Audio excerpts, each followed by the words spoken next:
I'll also like to take this opportunity to congratulate Mr. Ranade for creating this new setup, which I'm sure will enhance the Chinese studies in our country. I will be more focused on, in my remarks, on trying to locate the Chinese rise from an Indian perspective. Primarily share with you some of the outcomes of our recent study that we undertook of China 2025 and what are the likely alternative futures.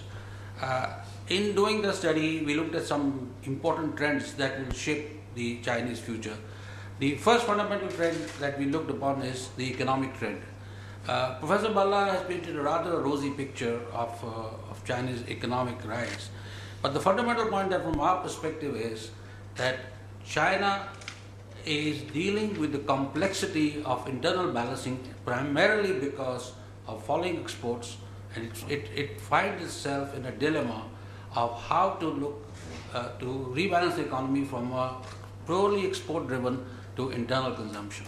So that is a dilemma. It's not only a purely economic dilemma, it has got social economic consequences, it's got a political consequences, how the neoliberals as well as the conservatives within the Chinese party system relate to this. We already seen some scaling down of the GDP figures, and this trend may continue. But from Indian perspective, what is important to note is that by 2025, China will have a $15 trillion economy with a defense budget of $400 to $500 billion. During that period, India will have an economy of 4, 6, 7, maximum $8 trillion with a defense budget ranging from 125 to 130. So there will be a triple increase in the Chinese as well as our budget, but there will be a huge scaling down in terms of capability. So this will have impact on the how China looks at India and in terms of capacity building and capability development. The second issue that we looked upon was how is China trying to shape the regional order in tune with this great strategic vision. And what is that vision? The elements of the vision are consolidation of its periphery through economic and political engagements and backed by subtle use of force. What you see in Senkaku, you see what is happening in the South China Sea is part and parcel of that policy. But it's not only doing that, it is also trying to use its leverages like the maritime silk routes, the whole issue of infrastructure development fund for entire Asia. Those are the issues that it's trying to put across in trying to be a benevolent and yet very assertive player in the region. The second thing is, it is taking nuanced steps to ensure that the regional actors do not pursue balancing or containment strategies vis-a-vis the Chinese, particularly in concert with the US dominated rebalancing strategy. And that's taking three critical steps. Number one is, it is maximizing its power gap with strong Asian neighbors through focused military modernization. So fundamental point of military modernization is that there should be Sino-centric Asia which cannot be challenged, particularly in military terms, by no regional actor. Which basically means is the Americans will have to have an overbearing presence in the region to ensure a certain degree of critical balancing of the Chinese in Asia. The second is, it is using proxies, and that's standard proxies, particularly both in continental domain, Iran, Pakistan, North Korea, as well as in the maritime domain. So the whole idea being that it wants to constrain and restrain regional players for following strategies which can become inimical to the Chinese interests.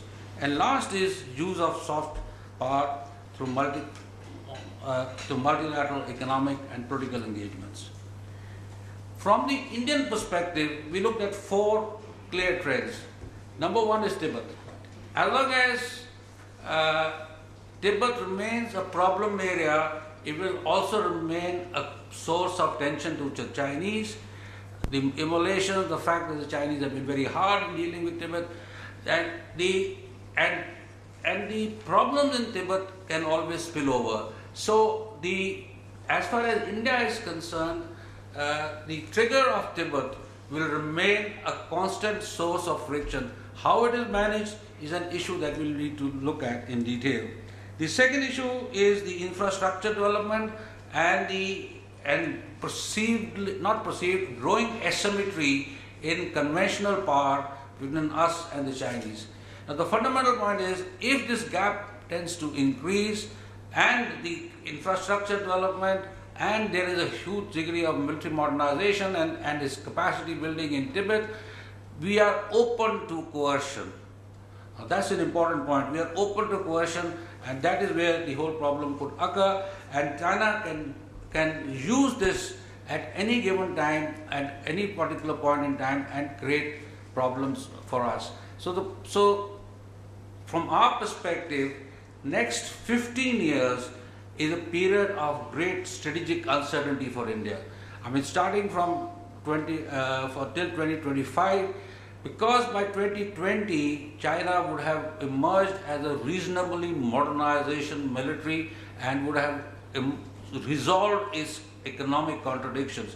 So if it has positively resolved its economic contradictions, then we could face a very strong China, and that is going to be a problem. The third issue which we need to look upon is the Chinese strategic inroads in South Asia.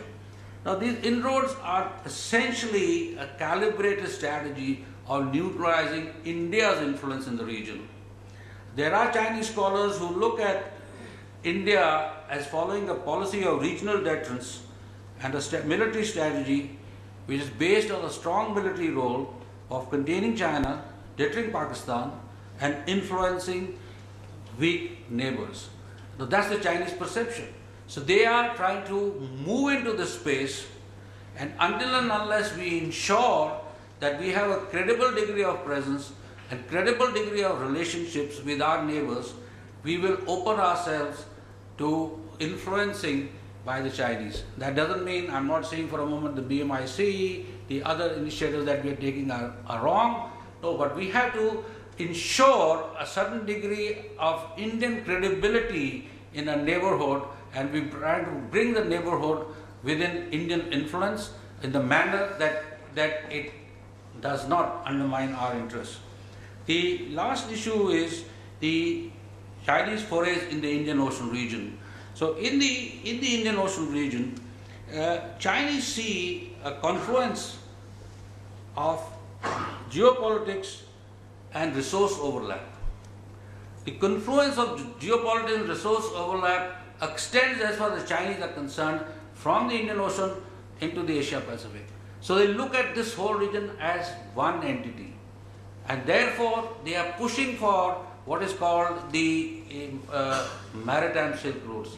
They are trying to ensure development of ports, capabilities, and roads, multimodal systems which allow China to move into here. And also we have to recognize the fact is that Africa is the continent of the future. With huge Chinese investment, the 2 billion people of Africa, continent of Africa, are a huge market for the Chinese. So whether we like it or not, Indian Ocean is going to become an area for Chinese forays. And therefore, China is not in a position to enter into Indian Ocean region as yet.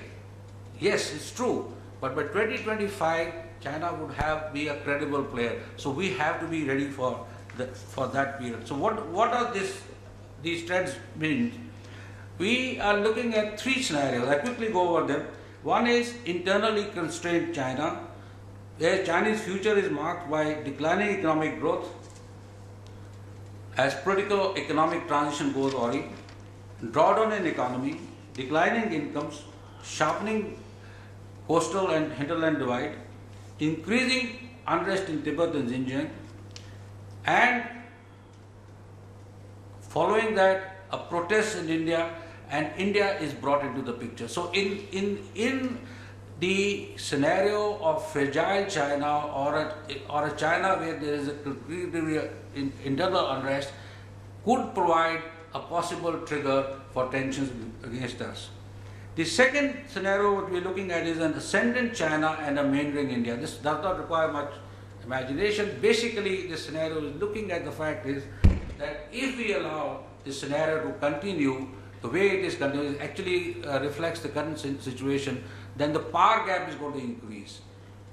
And that power gap is going to increase is, the fundamental point when that power gap increasing is that we will be moving towards what we call the third scenario is the Sino-centric Asia, where China becomes the dominant player. The Americans, the rebalancing strategy is beginning to fade, and the impact on regional actors increases. So this is the third scenario. So as far as the Sino-India issues are concerned, the point which I wish to highlight is that as long as there is a sense of economic and military contained asymmetry, not a runaway asymmetry, we would be able to deal with China with a great degree of self-confidence. But if we allow this to dissipate over a period of time, then we can see an assertive China trying to coerce us and try to dominate. Thank you very much. Thank you, Arun, and thank you to all.